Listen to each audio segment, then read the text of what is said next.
Hello everybody and welcome to Storm Reads, and today I'm going to be doing a recent reads video.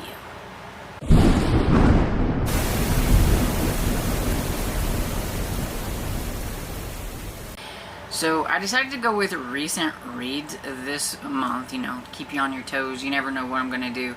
But it's because I've kind of got like a couple other projects going, and I was going to do videos for them, and I'm reading books for them and things like that. So even though I've read quite a few books, I figured just telling you about a few of the recent reads I've done that don't have anything to do with those would be the way to go this month. And so we'll see how it goes. Anyway, it's still telling you the same things that a weekly wrap-up would be. It's just splitting it up into different videos. So the first book I have is Wildfire by, I keep forgetting his name, Rodman Philbrick. Is a new author that I just came across because I was looking for middle grade books to add to like my new release videos that I do. So now and then I kind of scour NetGalley and things like that and try to find out what the new books are going to be coming out. And I seen his name, and it was attached to a survival adventure type of book. But then whenever I looked, it was like the third book in like this Wilds series. So of course then I had to go and look and see what book number 1 was, and then I added it to my TBR, as we do, right? So that's what this is. And this is about Sam, who is at a camp. He's doing a summer camp thing, and there's wildfire, and it's pretty much headed towards where they are at this camp. So they're all loading up and everything and getting ready to evacuate and leave the campground area.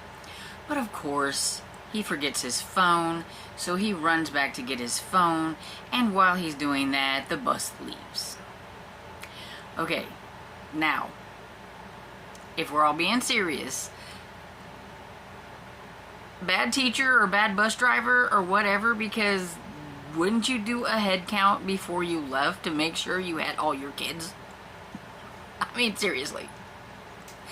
But okay, we wouldn't have the book Wildfire if this happened. So suspended disbelief a little bit. And so Sam is now stuck in the middle of this wildfire.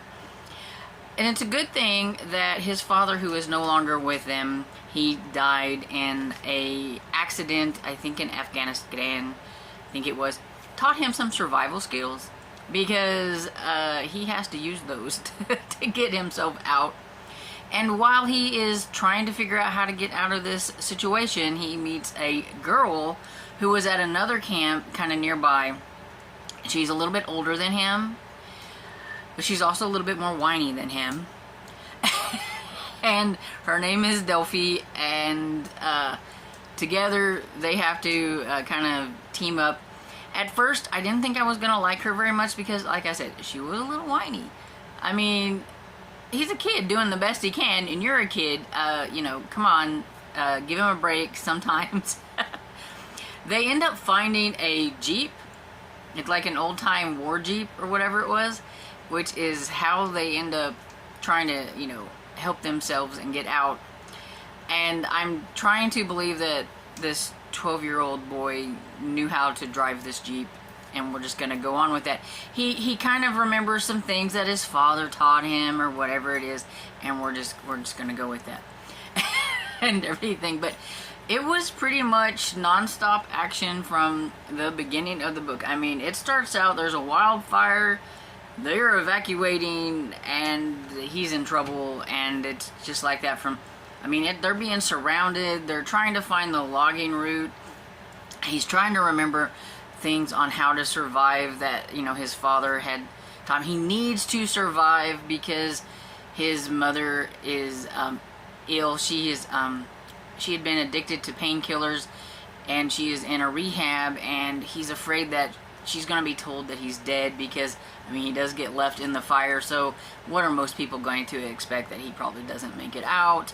And so that kind of keeps him going. He really needs to find a way to get out of this wildfire. And eventually Delphi kind of, jumps in there a bit, and they do work together to try to figure out things and everything. So, but yeah, it was okay. I liked it. I gave it 4 stars. I mean, it was pretty, you know, fast-paced and everything. It was a 4-hour audiobook. So, I mean, it was a short book. Let's see. It's 202 pages and everything. But it was a fun survival adventure book. I think kids would have fun reading it and everything. And I do have the next book out on my Libby, and I am hoping to try to get to it this month. We'll see how it goes. I have a lot of books out on my Libby currently, and I'm running out of time because most of them say that I have like 3 or 4 days left on them, and so I'm like, some of them I can renew, others there's somebody waiting on them, so, you know, it's just going to be up to chance which ones I get to. So we'll see how it goes. But yeah, it was good. And then the next one I have is the Mystery of Locked Rooms by Lindsay Curry. Now, I love Lindsay Curry's horror books. Her middle grade horror, they're great. They are usually like pretty spooky, and usually they are surrounding like some kind of like historical event with a lot of them, and they're just fun. And I was a little disappointed whenever I seen that she had a mystery book coming out instead of a horror this year. But, you know, it was okay. So this one is about a group of friends. There are 3 of them. They call themselves the Deltas, and they are a team that go into locked rooms and try to get out of these escape rooms, things like that. They're very good at it. They each have like a different skill that they bring to the table that can help them get out of these escape rooms. Now the only problem is right now Sarah, one of them in the group, has a problem and she needs some cash quickly. Her family is in trouble. They may end up having to move or whatever. She needs some cash to get them to stay there. They find out about this house. It was a fun house that Hans, Stefan and Carl Stein, they were orphaned at 8 years old, and they ended up inventing this fun house. The thing is that I think was that they died before it ever actually opened up, so it's been like this abandoned fun house that's been there for a long time, and it is rumored that there are some treasures in there. And there have been some attempts to try to get into the escape room and everything, and it hasn't gone well for the ones that have tried this. And it's, you know, it's against the law to get into this. First, you would be breaking into the fun house and everything, but it's also been there since like I think the 50s or something like that, so it's not in great condition, and so they don't want people going into it because it's not been well taken care of and everything. But the Deltas decide that they are going to chance things, and they are going to sneak in, and they think that they can solve the riddles and find the treasure, and then all of Sarah's, you know, problems will be fixed. And that's pretty much what they do. And so I never really like it whenever a book makes kids break into places. I don't know. It just, I don't know, bothers me a little bit. But that's what happens. They get into this and everything. And they don't tell their parents exactly where they're going. So, and then when they get in there, they can't use their cell phones. Like, there's no cell reception or whatever. And so, you know, you're going to have some worried parents on the other end whenever they don't come home that night. They're usually together, and so they know, and they usually know they're doing escape rooms, and they usually know that it takes a long time. But there is going to be a time when that time runs out and everything. So they're a little worried and everything, that, you know, their parents are going to be worried about them or whatever. So they do, you know, try to hurry up and get out of this thing, but it just takes a little bit longer than they thought it was going to take. And there are some rooms that actually do have to use each one of their separate skills and everything. So Lindsay Curry made it to where, you know, these kids that had a different skill would have a room that they would have to focus that skill on and everything, or they would have to try to get over a fear or something like that. And yeah, you can tell that it has a little bit like of a higher stakes, so I could kind of tell that like Lindsay Curry kind of had her little horror type, you know, setups in some places, but not quite like a horror book. It definitely is a mystery book. Like one, like they're way up in the air and like a trapeze type thing. They have to like swing on, you know, and I mean there's no nets. They have to do these things. One gets kind of locked in a room and they got to try to figure out things and stuff like that. So it's gonna use their skills, and it's gonna be a little scary along the way and everything. And you know, overall I thought it was okay. I thought it was good. I gave it 4 stars. I know I say everything's okay. Like I said, I always have my higher levels of okay. So you just have to take it with a grain of salt. Okay, I thought it was good. It wasn't great, it was good. 4 stars. There we go. Then the last one I'm going to talk about is Fright Bite by Jennifer Killick. It is the 5th book in the Dreadwood series. I didn't know if there was going to be any more in this series, so I was really excited to find out that there was a 5th one. And I have a hard time figuring out her books sometimes because, I don't know, but I think the UK version has different titles for the books. Because like there's this one book, the first book called Dread Detention, or Dread, something like that. I think Dread Detention. But it's also Dreadwood, and it's the same book. Because I thought, oh, is this a different series? But no, it's the same book. It was the same with like Fright Bite. It has a different name, so that drives me crazy. I don't know why they have to change the names. But anyway, off topic. We have this group of friends, and in the first one, they weren't friends. They each had detention, and that's when everything goes kind of wrong. And they quickly become friends, because when you have to fight giant spiders and things like that, you end up being friends at the end of the book, right?